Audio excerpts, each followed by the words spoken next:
All right, so we're going to start at the beginning with kinematics. And so I think we should that kinematics are all of your equations here. And so you can remember what everything means, obviously acceleration, velocity, position. But I think it's important to remember kind of how they relate. So if you have a change in velocity over time, it's because you have an acceleration, right? But if you take change in position over time, if you ever try to plug that in, just remember that's only giving you an average velocity. If you want the specific velocity at any moment, you'll actually need to use one of our long equations, like this position one here, or your v final squared, right? So if you put distance over time, be careful to realize that's only an average velocity, okay? That's a warning. And then I thought that something we might want to review is where do these things come from on a graph? So if you have a graph of maybe velocity and time on a line like this, you can find acceleration and you can find position on there. So you can find the acceleration in the slope. How do you know that? Well, slope, you can write it out, right? Slope is rise, change in v, over run, time. And that's just your definition of acceleration. So you never need to memorize that it's a slope. Just check it out. Write out slope, rise over run, and there it is. Oh, definition of acceleration. That's nice. Also inside this graph, this velocity and time graph, is area. And the area shows you the position.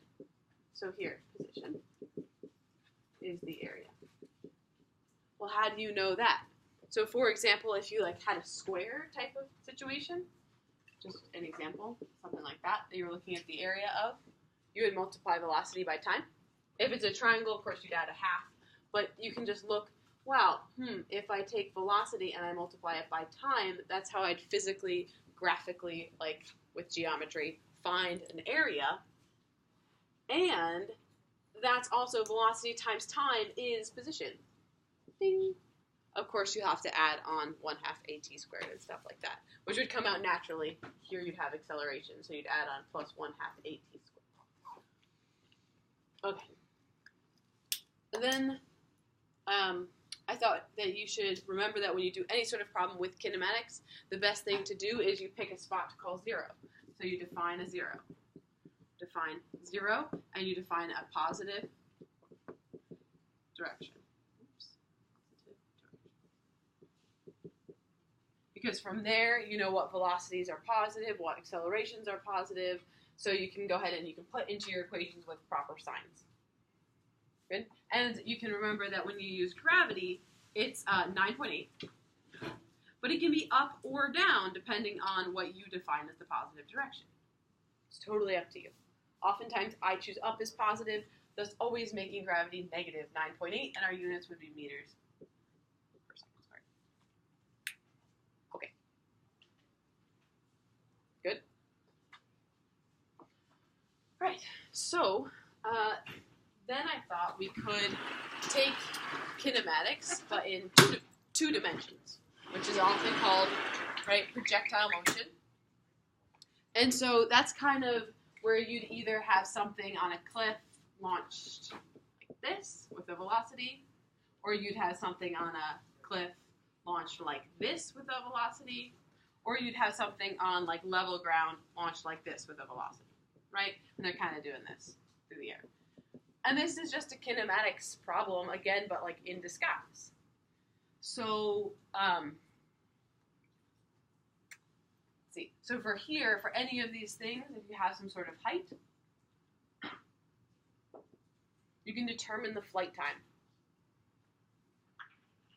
And for a problem like this, if you have an angled velocity, it's obviously this problem's going to have more flight time than this problem. Because here you're throwing up as well, right? And so you have some angle theta in there. So for any one of these problems, you can use the y direction to find time. And you can do that by saying you can plug y final equals y initial plus v initial times time is 1/2 at squared, right? In this case, most of the time we're on Earth in these problems, so we can make acceleration 9.8 meters per second squared. And then we have to remember that our v initial, right, in this case would be 0. So v initial in the y direction here would be 0. You're launched horizontally. V initial in the y direction here would be your total velocity times sine theta. And then over here, you would again have your components up, down. You'd have no initial height, but your initial y velocity would again be v times sine theta. And so you can fill that in however you want, make your positive direction, whatever you like. I like to call the ground 0 personally. I always make y final 0, y initial h, the height, and then I make this downward negative 9.8. That's my personal preference. Okay. And then we might be asked, like, where would you place a target to put your A range on? So what would be like this distance d is a good question. Sometimes it's called the range is another word you can look for. Oftentimes it's called a range with that type of problem, but whatever. It's just a range, a distance. And so once you find the flight time, so you use this to find time. Once you have time, you can go ahead and you can find the distance by, again, using that same equation, but now in the x direction. That's time. And the important part to remember is that when you do use this in the x direction, there's no acceleration, right? A is only up and down, not right and left. Okay, so then from there, you pretty much just simplify to your final position. Your range is your velocity times time. But remember, that's not your velocity, just plain old velocity, that's your x velocity. So in this problem here, our Vx is just our total velocity, because it's only shot horizontally. But over here, V initial x is your velocity times cosine theta. And over here, your initial velocity in the x direction is your velocity times cosine. And sometimes you might need quadratic equations to solve these things, which you're allowed any calculator really that you have on the exam, so you might as well make sure you have your formula in there, ready to go. Okay. Do you have questions on this?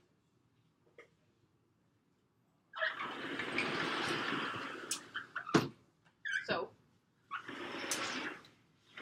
next unit after that, I think, comes forces. So with forces, you've got your Newton's laws. Newton has 3 laws. So the first law is inertia. The second law is F net equals ma.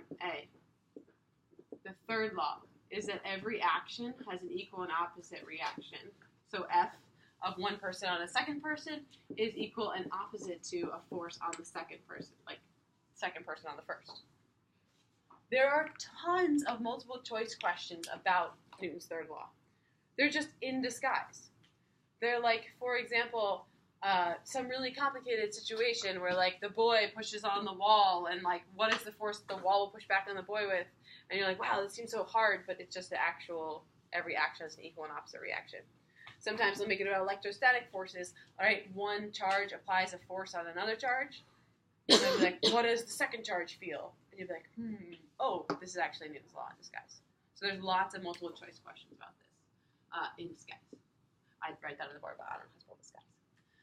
So then these kind of seem repetitive because if you remember what inertia says, it says an object in motion stays in motion.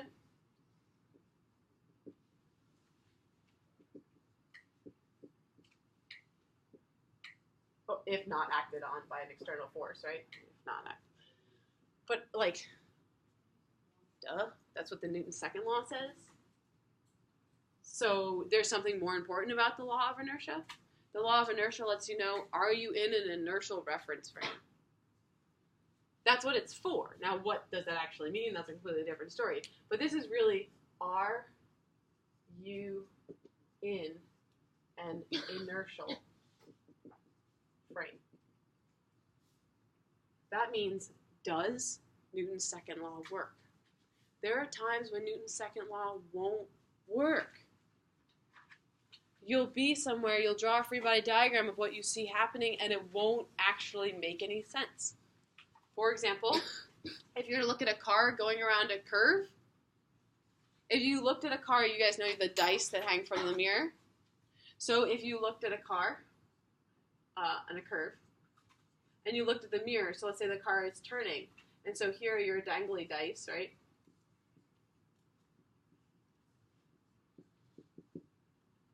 And they're off to the side, and you're like, wow, that's so weird, because all I see acting on them is tension, and I see mg.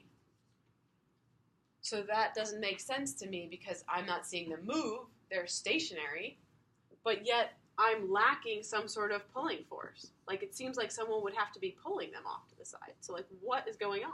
That's an example of a non-inertial reference frame. You're rotating in a circle. That's what makes the string go out.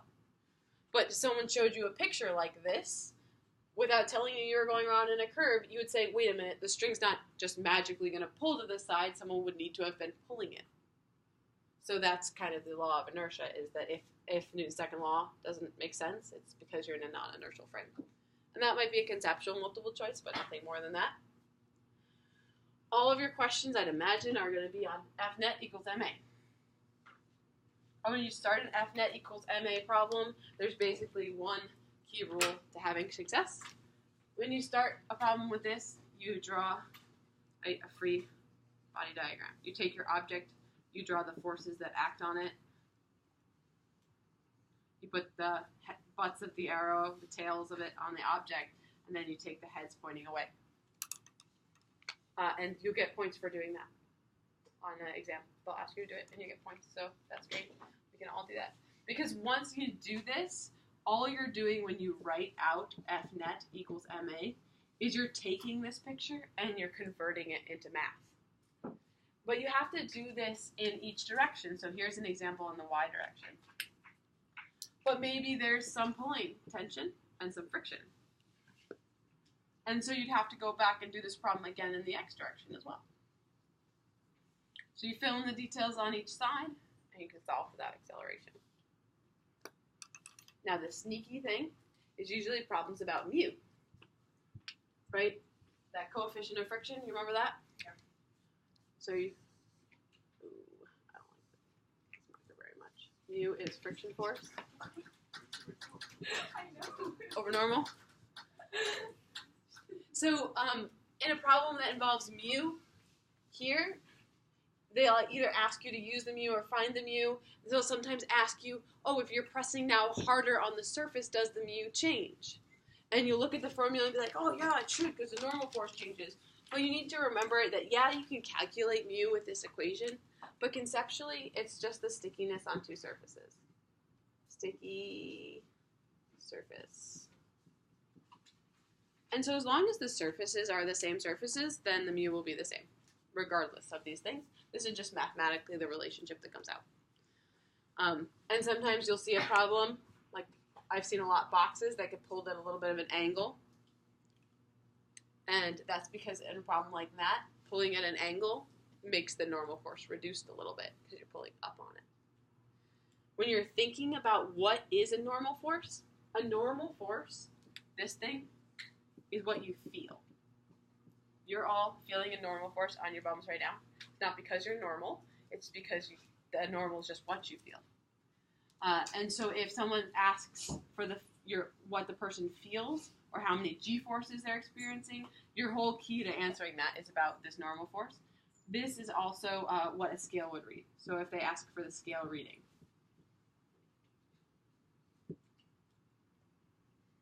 And when you feel weightless, it's because you have no normal force. So when they use the word weightless, that means that normal force is 0. Okay.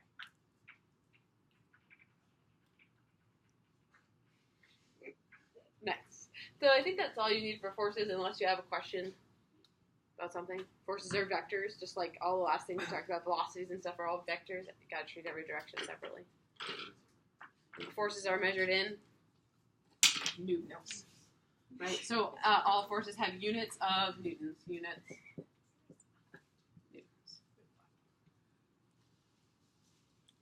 Because your main man, Newton. Okay.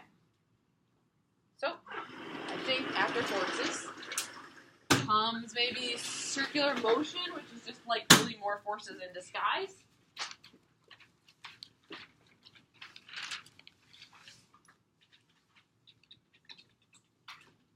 All right. So for circular motion, if you see something moving in a circle, you probably need to use circular motion. I know that seems obvious, but you're like, what do I do here? So there are kind of 3 points of interest in a problem. Let's make this a vertical problem so that we can include gravity as well. So there's the top. Let's do a ball swinging around in a circle. Top. There's the side. And then there's the bottom. Okay, and let's make our ball like going this way. It's got a little velocity. So you could be asked to draw free body diagrams or look at maybe a multiple choice question might ask you on what free body diagram like kind of tells you about these situations in a proper way. If you were to look at the ball at the top here, this also works for like a person on a roller coaster. So change this from a ball on a string to a person on a roller coaster and change tensions to normal forces. That's fine. So if you look at kind of the top here, here's the ball. Here would be tension pulling down. Strings always pull. And you'd have mg down. If you look at the side, oops, wrong side. This side. Here's your ball. You have tension in and mg down. And then if you look at the bottom, then you have tension pulling up and mg down. And I made sure in your bottom to make it really clear that your forces aren't balanced. Because here, just like in regular Newton's law stuff, when we begin to write out the sum of the forces equals ma, we first realize it's not tangential acceleration, it's centripetal. So instead of writing a, we subscript it with a little c. That lets us write instead mv squared over r. So when we begin to fill in this side, you need to think about what's positive, what's winning. The winning force is always the one that matches the direction of acceleration. So like in pulleys, you think, which way is the system going to move? Whatever way the system moves, that's what you make positive. Because this way, your positive force matches the fact that your acceleration is positive. So here, in this system, if you looked at the bottom, the net acceleration is inward. Things that are moving in a circle always experience a centripetal force. And it's always net inward. So there needs to be a force in a circle inward, or else it doesn't move in a circle. It continues in a straight line. So also you can see conceptually, if you have something swinging around in a circle like this and it breaks right here, it's going to fly off in a straight line. Object in motion stays in motion, right? Once the outside force is zero, that net force is zero. Centripetal force is net inward. Sum of the forces, mv squared. Think about the winner. Yep. Oh, also, if you want to get a velocity at any given point, you can just use your distance over time formula. Because in centripetal motion here, with a centripetal force, you're usually moving at constant velocity. Which means that you can replace distance with the distance around a circle, and you can replace little t with capital T. Or you can remember capital T is called period. The time it takes to go around once. So you can plug in T as capital T, time it takes to go around once. And R is radius of your circle. And again, forces are measured still in newtons. We also have F, frequency. And these things are related. 1 over T is F. 1 over F is T. Right, so I'll put that 1 over, oops, T. And frequency is measured in units of hertz, Hz, or 1 over seconds. Period is measured in seconds.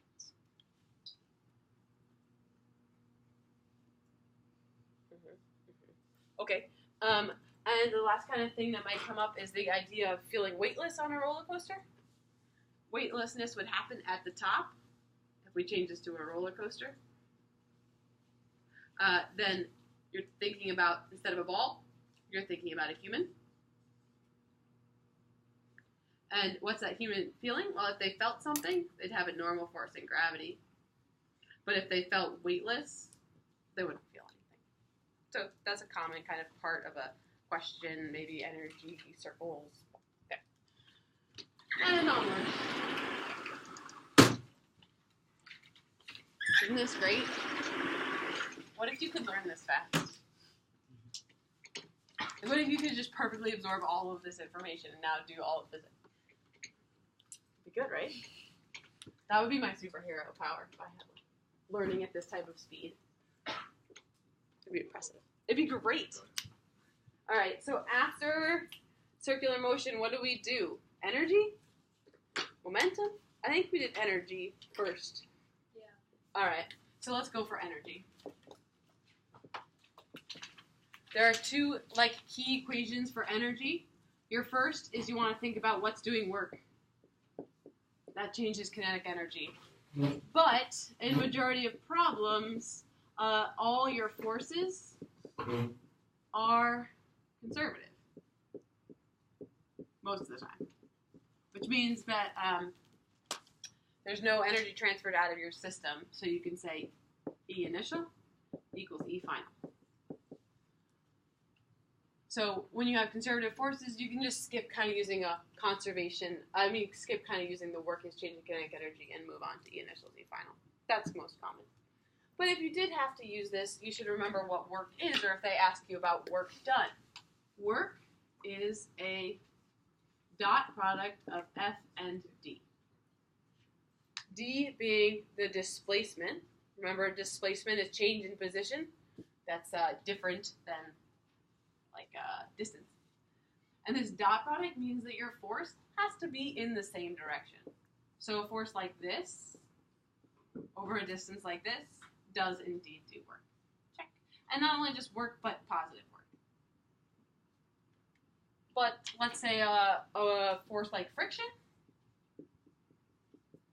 If you're moving to the right, friction is going to be to the left always. The work from friction is always a negative work. And in fact, when friction is doing work, we no longer use conservation of energy principles. We have to say the energy is lost due to, well, not lost, transferred out of the system. Okay. So that's kind of your work is delta KE. And what is KE? Kinetic energy is 1/2 mv squared. If we're going to do a change, that's going to be final minus initial for change. So let's look at some cases where you might see E initial equals E final. This is my favorite thing to use. If I have anything that looks scary, like a roller coaster, E initial is E final. A ramp, E initial is E final. A spring, E initial is E final. That's just my go-to. So here, let's go through the different types of energy that you can have. We can have potential energy, M, G, H. That's your gravitational potential. If you're up high, you have that. Call the ground zero, right? If you have a spring that is squished, you have spring energy, 1/2 kx squared. So if you squish a spring, you have spring energy. So you can drop something onto a spring, convert potential into spring energy. Then I think that's your only types of potential, and you would have then kinetic energy. So you can only have gravitational potential energy if your system includes Earth. I say that and you're like, yeah, that seems pretty obvious. Because if you don't have Earth, then there's no gravity, and therefore you cannot have gravitational potential energy just because there's nothing providing gravity. Yes. And also, in case you forgot, and it's not going to be mentioned again anywhere else, I don't think, this K here This is K, which deals on a spring stiffness, or spring constant.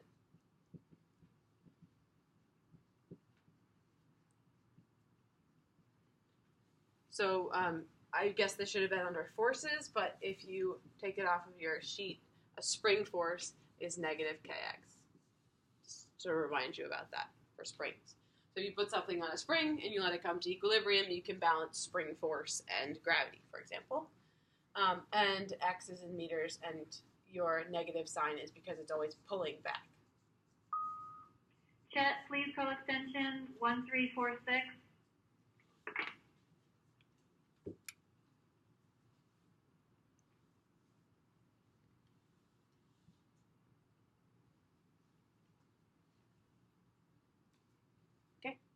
Energy, you want to be careful. You can, if you're talking in a free response, energy is never really lost. It's always transferred out. So you can say lost from one system, transferred to another system. That happens, right? If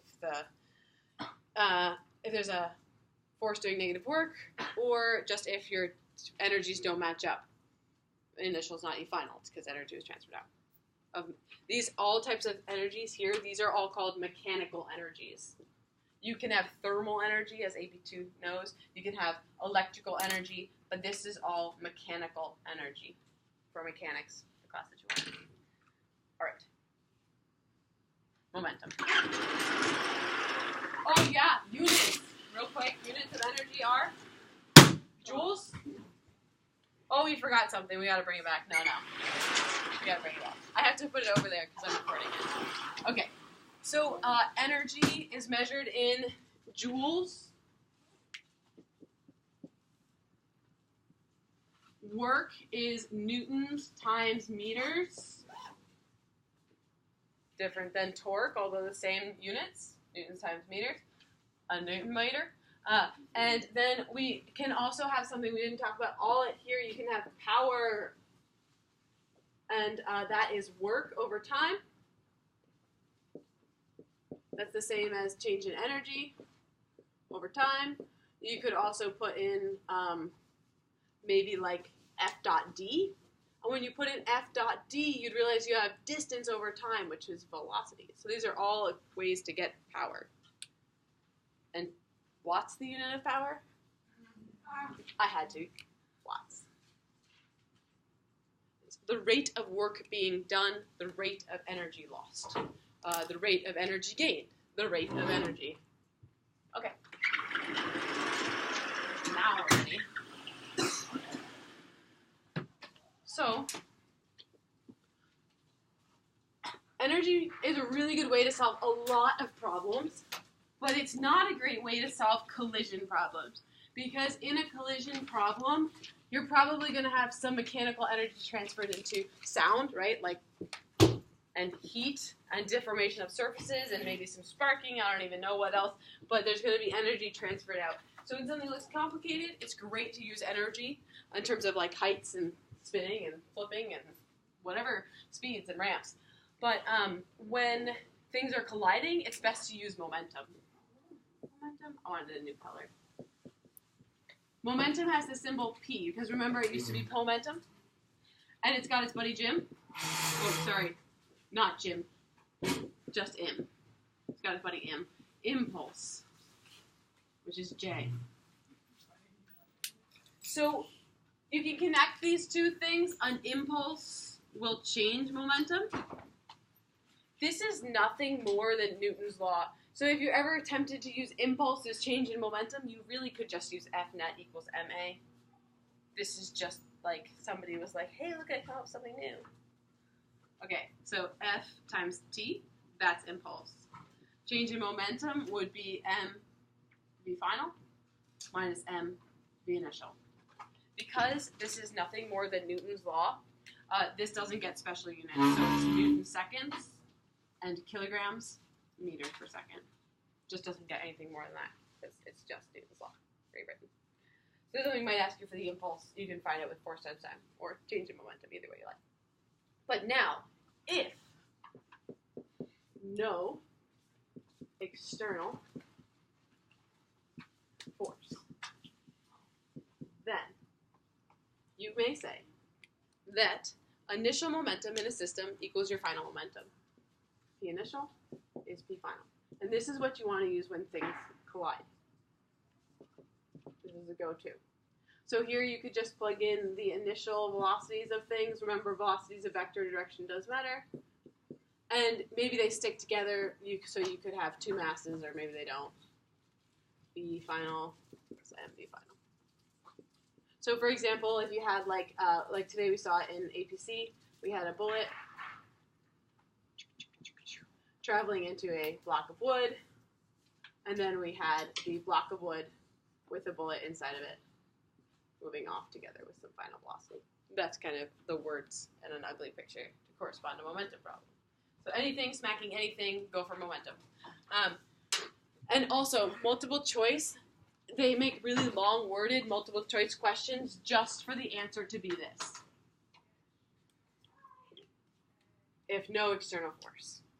Because if there's an external force, well, then there's an impulse, and then you change momentum. But if there's no external force, then there's no impulse, momentum doesn't change, and therefore it's conserved. So just kind of like the same way you need to think about the system of energy. Can I use conservation of energy? Are there only conservative forces? Can I use conservation of momentum? Is there no external force? So if a man is continually pushing a crate, you can't use conservation of momentum because there's a man pushing a great external force. The idea of momentum is also center of mass conservation. This is the same idea, like this type of same thing is also saying that center of mass is conserved. So if you look at a problem and you figure out that there's no external force and you find the center of mass, or you know the center of mass is moving sometime later, it's still going to be doing the exact same thing. We saw that if we did practice problems like a man on a raft, he walked forward, raft walks backwards. Or with skates, you can pull each other in, you end up at the center of mass spot.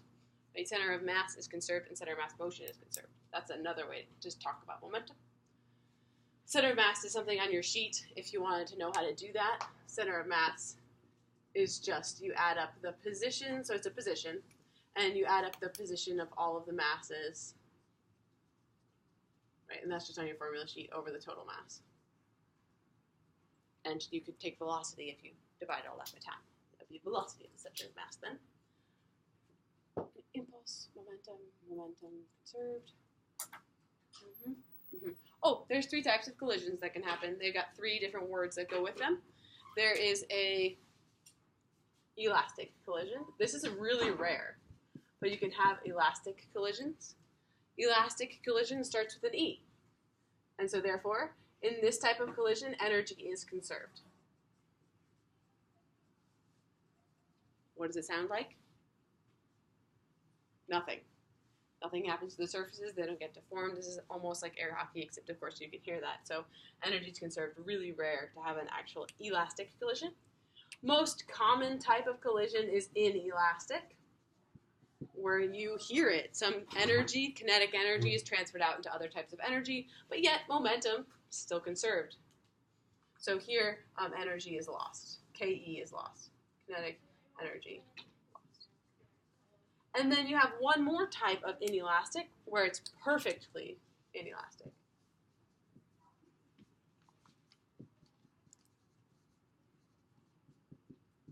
And that's when they stick together. And max KE is lost.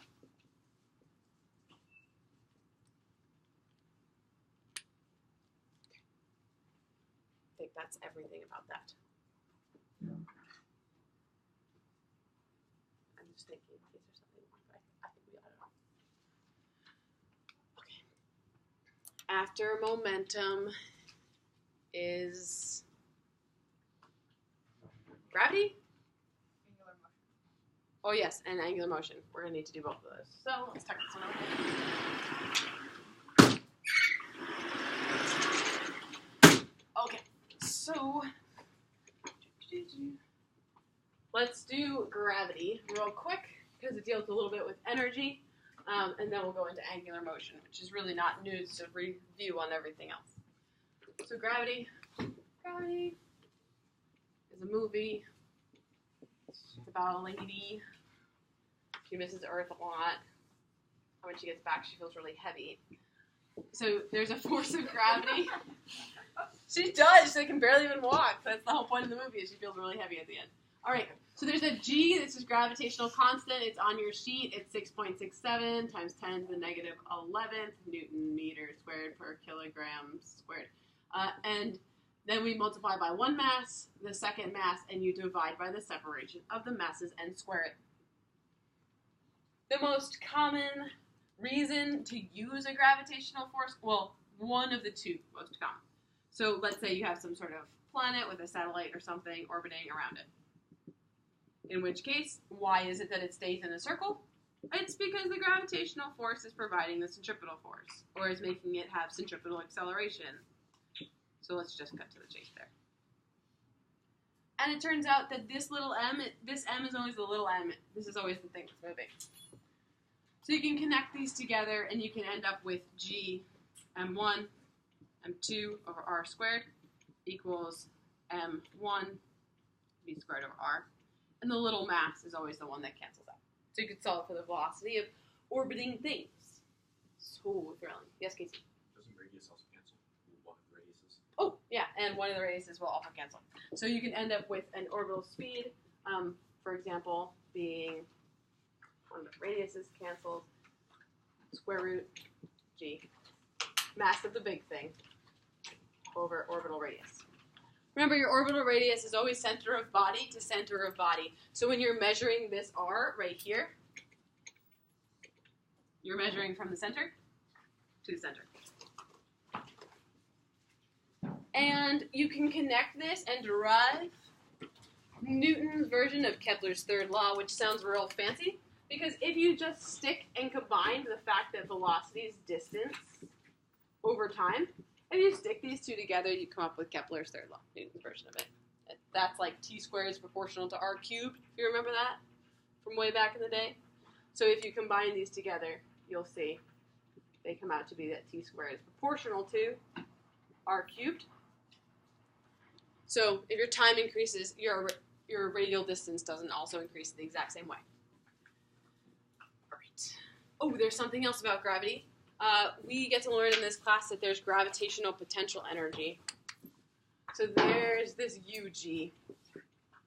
And it used to be written as MGH, and that was real nice. But remember, the little baby gravity, let's take a side step. Little baby gravity is just what maybe you or I feel on a planet.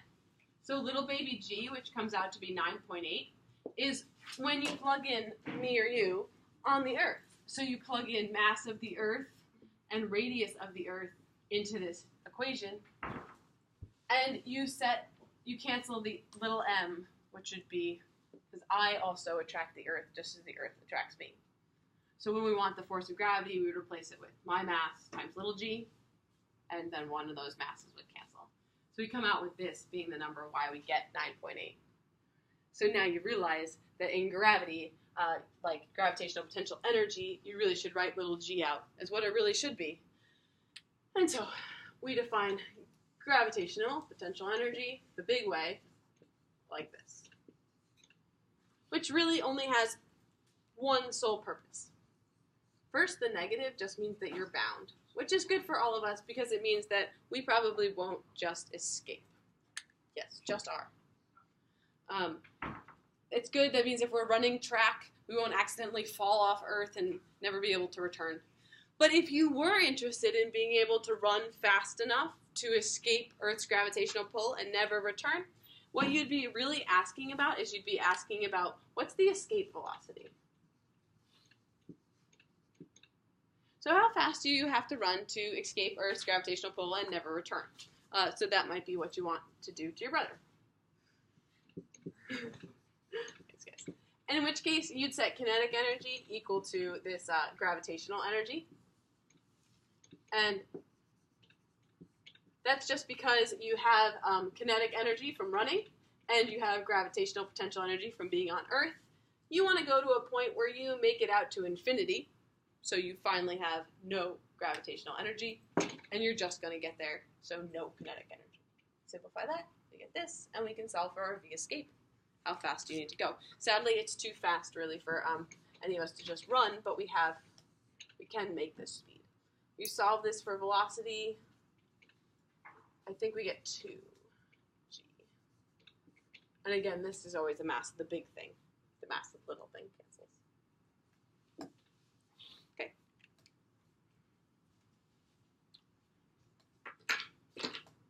Any questions so far? Sucking it all down. Then we're moving on. We're doing good, guys. We're doing really good. Next, we have rotation stuff. Now, the joy, but also the pain of rotation is that it's everything that we've just reviewed in this unit. Like, it's everything we've done up to this point, but a new equation for all of it. So rotation is just an additional kind of physics that we can do. But it's nothing new conceptually. So if you already know how to do a problem, you know how to do it in rotation, it just seems, for some reason, significantly harder. So if we know acceleration, then something can have an angular acceleration. If we know that something has a velocity, it can have an angular velocity. If we know something has a position, it can have an angular position as well. How do I remember that this is the order? I think about a wheel rolling. And I know that if a wheel rolls, I know that it goes a distance of 2 pi r when it makes a full rotation. So that's how I remember that that's the order of those things. That's how they connect. It's just relating center of mass motion and radial distance if you have a perfect rolling. It's also telling you what some sort of maybe sweet ladybug would be feeling if it was right there. And you know that that sweet ladybug would be feeling something different than this sweet ladybug. Because they have different velocities. And if you had a ladybug perfectly at the center of your wheel, it would just be spinning around its own axis, not really having a velocity at all. So that's why those things, right? Farther you are, larger velocity. We know this just from thinking about things rolling. And then this just goes right along with it. This is not the same as circular acceleration at all. This is about taking a circle and making it spin faster and faster and faster. It's just taking your friend on the tire swing and making it whoosh, whoosh, whoosh, right? Spin around really, really fast. This is different than centripetal acceleration, which just exists if you're going in a circle. Points inward. This points tangential. Tangential. This is just the quantity without the radius. So you can do all of your equations for kinematics again with these. That's exciting. That's great. Nobody cares. Onward. You have now angular momentum that can be conserved. Angular momentum. The easiest way to score points on an angular momentum multiple choice question is to answer that angular momentum is conserved. Conserved if no external torque. It sounds familiar, doesn't it?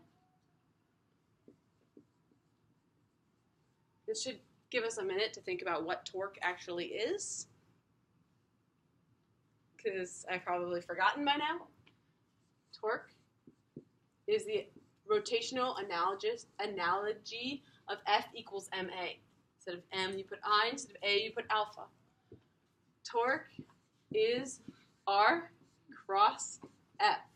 So here, if you have some sort of circle, you have a radius and a force. That force applies a torque. That's why hammers work, levers work, seesaws work, all that stuff.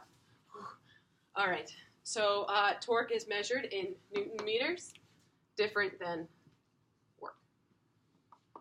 Okay, that also brings us to this concept of what is I. So you can apply a torque to make something rotate, but different things like spheres, that's a sphere, not a circle. Sphere, solid sphere. A solid sphere has an I value of 2/5 mr squared. Do you remember that? Well, a hoop, that's a hoop. Not a circle, a hoop. Those have I value of just mr squared. And the last one that maybe you would want to know is a disk. I don't know how to make the disk look much different than the hoop. I could give it a little thickness maybe, except that probably hurts your eyes, but there you go. That's a disk. And a disk and a cylinder are often used simultaneously in words. And those have an I value of 1/2 mr squared. Well, no, but I figured by me mentioning them, then maybe you will. But what you do need to know is just thinking about how lazy they are, right? So bigger I is lazier.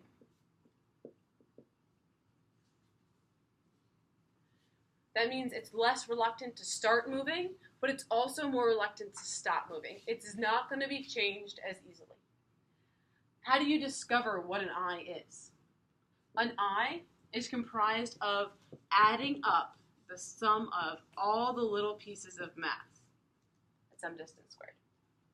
You could certainly do it if you had like a problem that asked, okay, here's a rod, and here are a bunch of masses. Can you calculate its moment of inertia? Sure. mr squared plus mr squared, add them all up. We'll have it rotate. Woo. But for disks, we'd have to use calculus, and only today knows how to do that, so just joking. You guys do. So all you have to do is think about how far away the mass is. In a hoop, all the mass is really, really far away, so it has a huge I value.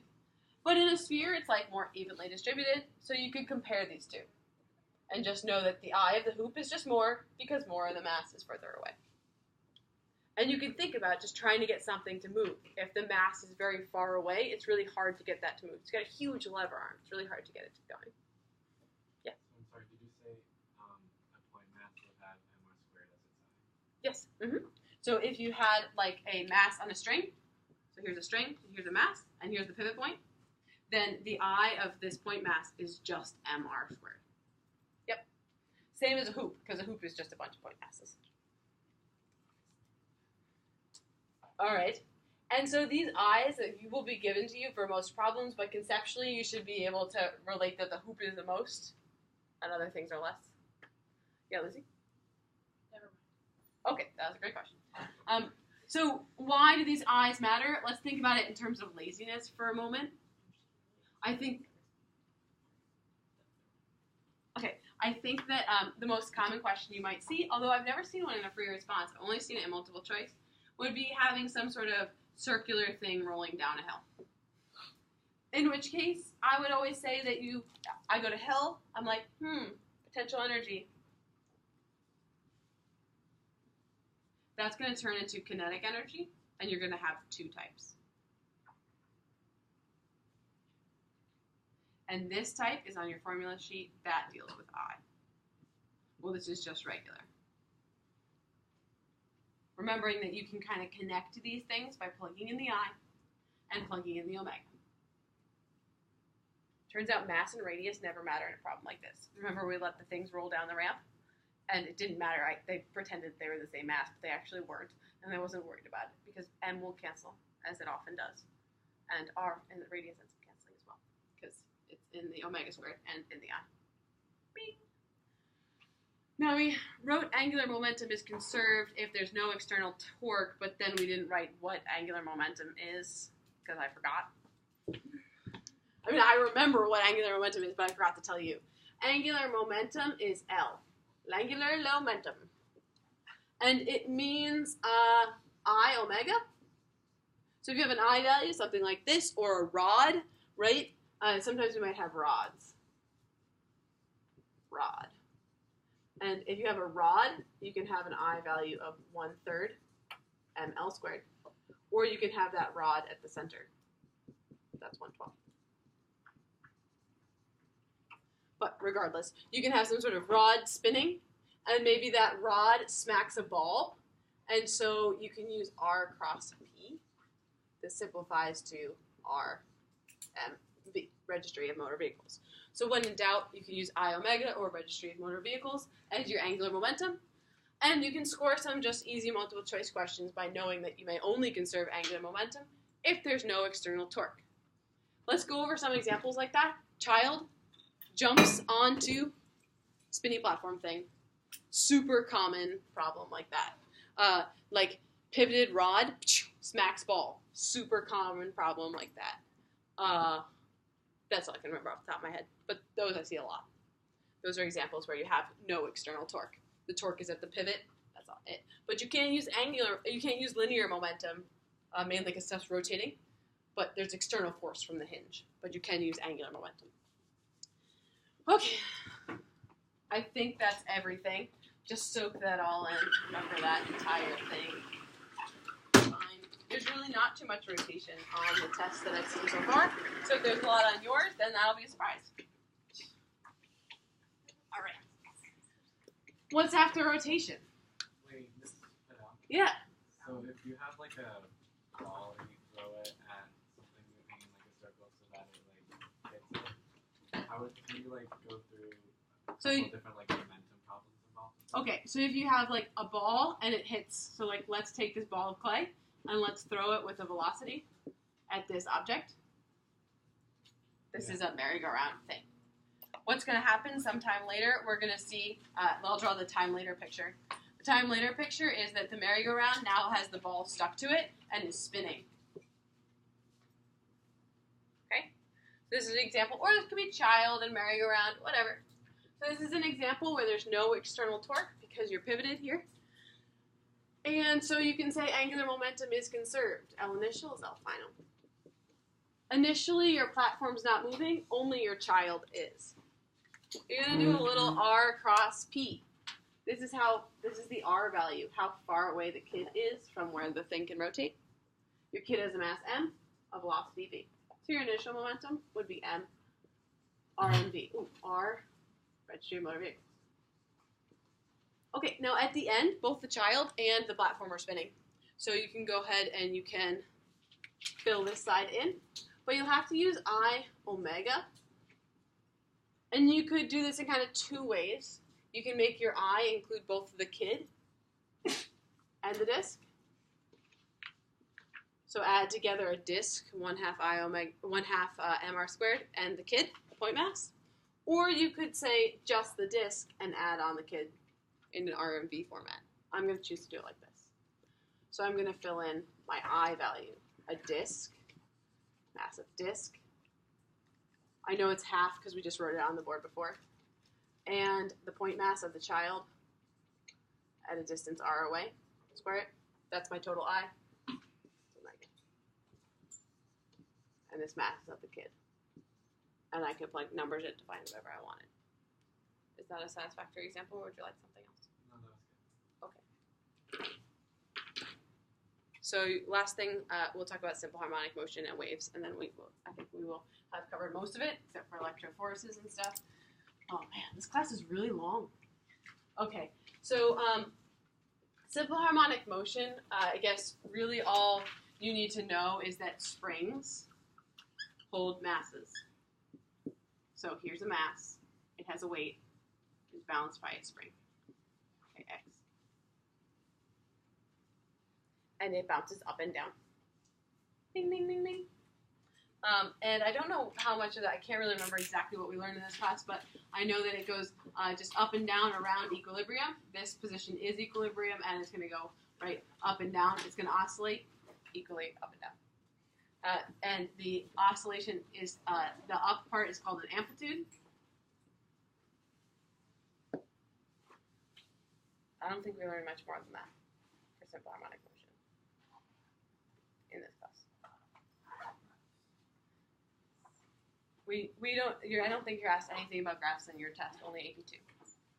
That's pretty much it for simple harmonic motion. So let's just take that into waves real quick. I want to go over the boundary conditions for waves and what they're called. So for waves, you have the closed containers, and you have open containers, and then you have combos of closed opens for waves. So kind of like when you think about a wave question, I've mainly seen them with, I guess I've seen a variety, but mainly I see the closed. Remember that your largest wave you can fit in a container that's closed is like this. So this is length L. You can fit half a wavelength in there because you're matching your nodes. So you can fit half a wavelength in that container that's closed as the fundamental.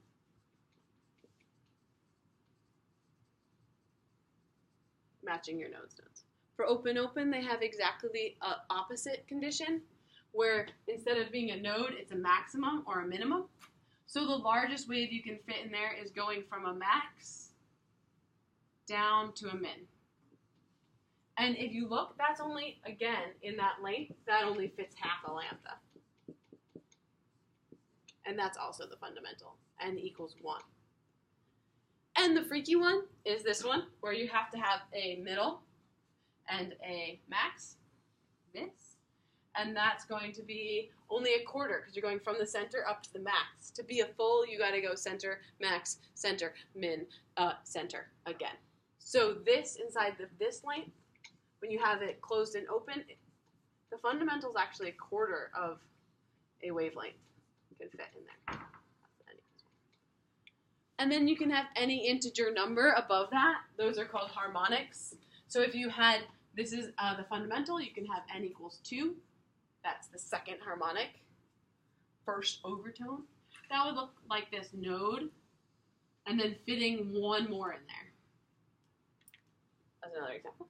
And then just to draw one more in for you, you could have n equals 3, the third harmonic, the second overtone, and that would be fitting another half lambda in there. So, oh boy, maybe it's going to look like 1 half lambda, 2 half lambda.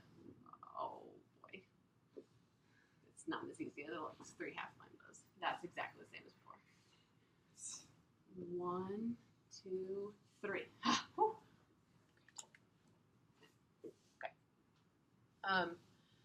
That we discovered with our Slinky labs. Remember, we were outside playing with the Slinkies? And the only thing that made that pulse go faster from you and the neighbors when you pulled your Slinky tighter. I don't know if you remember that. Right. And these special conditions here all use the word resonance. And we heard with the sound tubes, the resonance of when I banged the tuning fork and we put it in the certain size tubes. And when these conditions matched, you heard resonance, that loud amplification of the noise. Resonance. Okay. I know that's kind of rough, but I think that's really all that we need for sound and waves. There's not too many equations there. The last things are about circuits and electrostatics, and we'll go quick for my brain and yours. There's a couple things you need to know about electrostatics, but some of them are pretty, obvious to you by now. Positives attract negatives, or neutral things.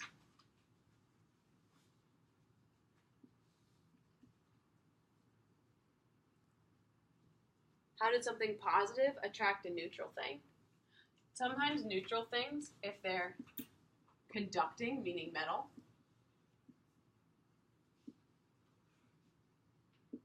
they can allow, conductors allow for motion of electrons and stuff.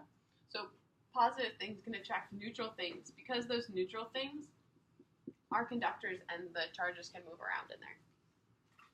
And correspondingly, you could have flipped this to negatives. You can just do it backwards. Negatives attract positives or neutrals. The other type of material other than a conductor is called an insulator. So things that are insulating: plastic, rubber, wood, insulators. Insulators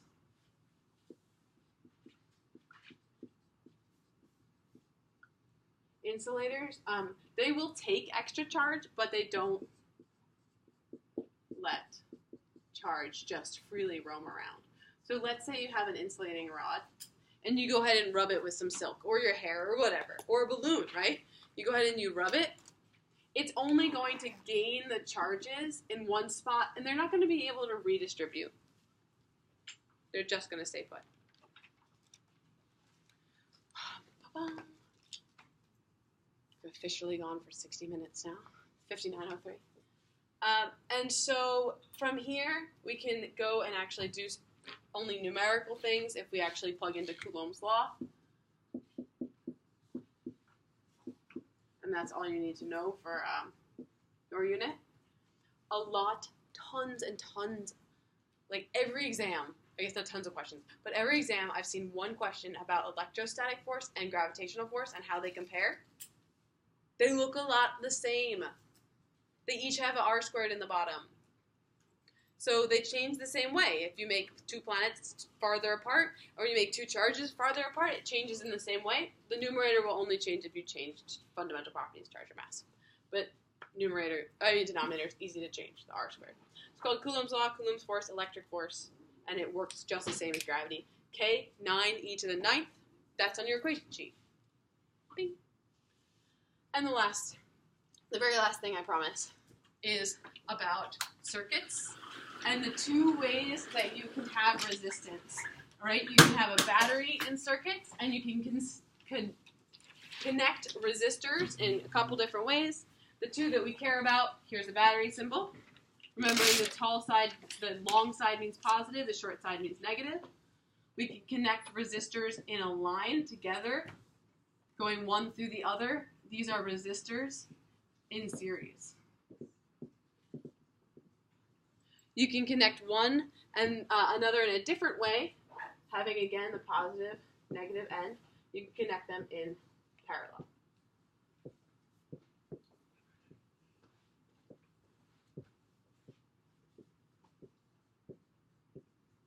And you don't need to memorize how these simplify, but you'd imagine series has more resistance because as a flow, you'd have to go through both. So if you want to simplify these resistors, you just add them up. If you want to simplify these resistors, you add up the inverses. It's actually better to have more paths. Okay. Battery has voltage V. Batteries make current flow out of the positive end, I. If there's only one path, that current goes around the whole path and returns back. Must lose all volts by the time it gets back. All voltage must be lost. If you have multiple paths, your current will split. This will be I1, and this would be I2. You can always simplify a circuit down and rewrite it with R total to find the I that comes out of the battery. Because then you can use Ohm's law, V total, so V of the battery, equals I coming out of the battery times R total. Or R equivalent is sometimes the word they use instead of total. Equivalent, equal. And you can find I that comes out of the battery. So you can simplify down your R and plug in and you find that I. And no matter what, the voltage on the battery, right, needs to be like lost and used as it goes through the circuit. So for example, here, each one of these contains half the voltage on a battery. Half. They're like ski slopes. Then you get back down to zero. But in this case, each one contains the full voltage of the battery, because as you go through, you get back down to zero. Did we do brightness in your class? Yeah. A little bit. What is brightness dependent on? Power. Oh, yes, very nice. So if something asks you about the power, it's this, PIV, very important person, but backwards. And you may rewrite it using I squared over R. Oh, wait. I squared times R, or V squared over R, just plugging in Ohm's law. So if something asks about power, you got to take another step. You can't just find I. You have to square it and multiply by the resistance it's going through. And the last piece of advice I have for the exam, they sometimes use this word, ohmic. Ohmic means it follows Ohm's law. Non-ohmic doesn't follow Ohm's law. Ohmic. If things get hot, sometimes they get more resistance and they're not ohmic. They might have a question about that. What happens if V doesn't equal IR? It's not ohmic. It's getting more resistance as current goes through it more. It's getting hotter. That's also measured in watts. And I think that's it.